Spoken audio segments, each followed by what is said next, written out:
Hey there, hey. There's an idea I've been thinking about a lot lately. It's that idea that comes to us as we reflect on the end of a year and starting a new one. It's just a season of reflection. It's the slow turning of the clock, the idea of chasing the horizon. And what if we stopped chasing the horizon altogether? The horizon is beautiful, it's magnetic, it pulls us forward, but it's also constantly moving. Every time we get a little closer, it expands. It becomes something new, something just a little further away. But most of the time, we use that moving horizon as a measure of our worth, a measure of our success. We compare who we are now to some idealized future, some future version of ourselves that keeps everything just out of reach. It feels like being on that hamster wheel, and there's a little carrot right at the tip of your nose, and you can almost get it, but not quite. This became even more apparent to me after the conversation I had with Linnell last week, Linnell George, the author of A Handful of Earth, A Handful of Sky, about the late, great Octavia Butler. Octavia Butler was a master of self-directed, self-created life, one rooted in discipline, persistence, and a deep sense of trust of her own being. She didn't organize her life around some elusive moment of inspiration. She didn't wait till something happened to give her permission to feel good about herself, to feel good about the work.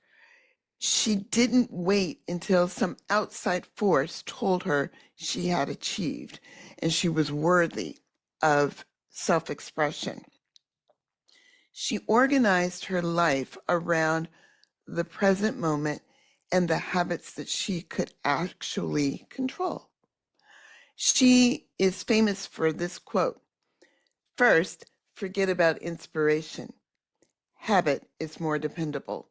Habit will sustain you, whether you are inspired or not." And I keep coming back to that because it's the opposite of chasing the horizon. It's befriending it. It's allowing the horizon to guide you without letting it judge you. Welcome to the Unlock Your Life podcast. I'm your host, Lori Harris, and this is episode number 112. Today, I offer you a gentler, more sustainable way of measuring growth, one that's rooted in science, creativity, and a growing sense of self-trust. The way we honor the steps we are taking is not by seeing some far off distant place that you have not yet been. It's where we are now compared to where we have been. So let's dive in. The horizon. It's a guide. It's not a scoreboard. The reason that the horizon feels discouraging is simple. It's not meant to be caught. When we set a goal or imagine a future version of ourselves, that version becomes the horizon, something that we orient toward. We use it as a way of making a ruler, whether we're good enough, doing enough, achieving enough, becoming enough. And if we do that, we are always going to be falling short. There's a science behind this. Harvard Business School researcher talks about something that's called the arrival fallacy. It's the belief that once we reach our goals, then we will finally feel the way we want to feel: happy, whole, complete, and validated. But do you know what really happens? A new goal appears, a bigger dream, a higher ideal, another version of, you're not quite there yet. We are wired not to feel satisfied because we're focused on something far off in the distance, an ever expanding, ever growing, ever distancing endpoint. We're wired to feel satisfied when we can see and appreciate actual progress. But here is the next piece. This is the progress principle. Small wins matter more than our big, lofty goals. Harvard Business School researcher Teresa Amabile and Stephen Kramer did a massive study. Over 12,000 daily work diaries were reviewed, and they discovered something powerful. The single biggest motivator in a person's day was making meaningful progress in meaningful work. Not reaching the milestone, not hitting a huge goal, not achieving something extraordinary. It was progress. Knowing that you are making progress, movement, one step at a time. It's the progress principle. It tells us something important. You don't need a moving horizon to move closer to in order to feel motivated. You need to notice the movement that you've been making. So this is where Octavia's statement and her wisdom comes through and becomes really powerful. She didn't build her life around fixating on some distant version of herself. She built it on creating habits, having rituals that made progress inevitable. She said, habit will help you finish and polish your stories, whereas inspiration will not. Inspiration is the horizon. Habit is the step that you are taking. And it's in the steps, the ones that we can sometimes overlook, that we actually create momentum. So here is where we establish our identity. We make note of who we are becoming. And persistence is the key to that. Persistence becomes a key part of our identity. It's who we are becoming by the act of doing. There comes a time when you either want to burn your work or flush your work, but if you keep going, that's when you realize you are becoming a writer. Instead of thinking, oh, I want to be a writer. I wish I was a writer. According to Octavia, when you decide to continue the work, good or bad, love it or not, showing up every day, butt in seat, writing is when you have become a writer. And this applies to everything. It's in our writing. It's in our entrepreneurship. It's in our motherhood. It's in reinvention. It's in the decision to be healed. It's in the healing. Our identity is not formed by our goals. It's formed by our persistence, who we are becoming. There's research from organizational psychology showing that when we compare our current selves to an idealized future version, it's that shiny horizon self, we're never going to reach it.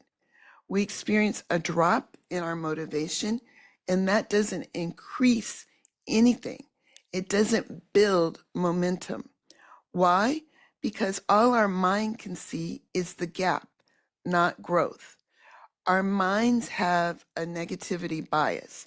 And so if you don't make a concerted effort to notice where you are now compared to where you have been, then you're always going to feel like you're coming up short, like you're inadequate. And this is where persistence can become a powerful tool. Even when it's messy, even when progress seems small, we decide to keep going. We decide to reinforce this new identity. I am someone who keeps going.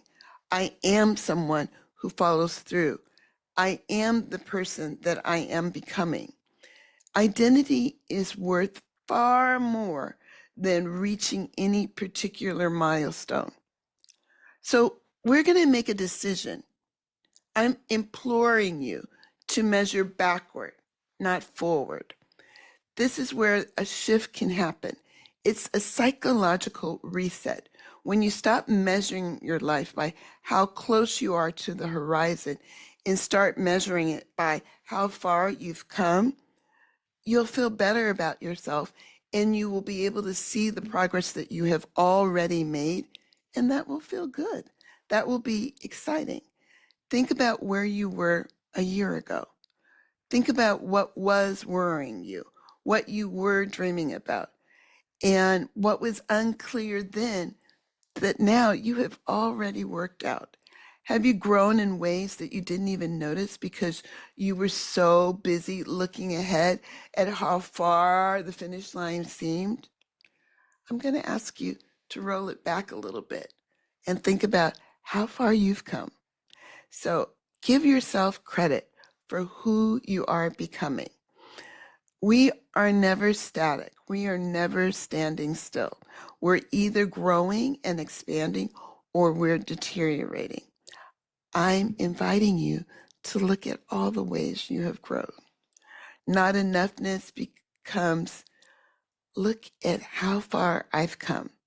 Pressure becomes, hey, I'm going to be kind to myself and look at what I have already done. And then you can appreciate and acknowledge the journey. This is what I like to call befriending the horizon. Let the horizon inspire you without letting it define you. So here is a gentle, kind nudge, a little invitation. As you move through this reflective period, I invite you to loosen your grip on the horizon. Let it be what it is, a direction, but not your destination, a companion, but not your critic. Look at the steps instead. Look at your habits. Look at the small, persistent ways you continue to show up, even when it wasn't easy, even when you felt like you were falling behind, even when the horizon felt so far. Measure it by how far you've come. It's not the distance that you've got left to travel. Progress is in every step you have already taken. So, do you want a little help in reconnecting with your daily wins, noticing these tiny victories that sometimes would otherwise go unnoticed? Then I'm going to invite you to join me in the gratitude sprint. Go to my website, laurieaharris.com/gratitude sprint. And this is where you will be able to celebrate your progress. It's a simple grounding practice to help you see the progress you've already been making in your life, your creativity, your emotional landscape. It's the perfect companion to reflect on as you create and look at what you've left behind and create a vision for moving forward. You can find a link to the gratitude sprint in the show notes. Keep befriending your horizon. Keep taking each beautiful step. That is your step to take. Remember, it's your time to shine, and you are ready for the next step. I can't wait to see you next week. Thanks a lot.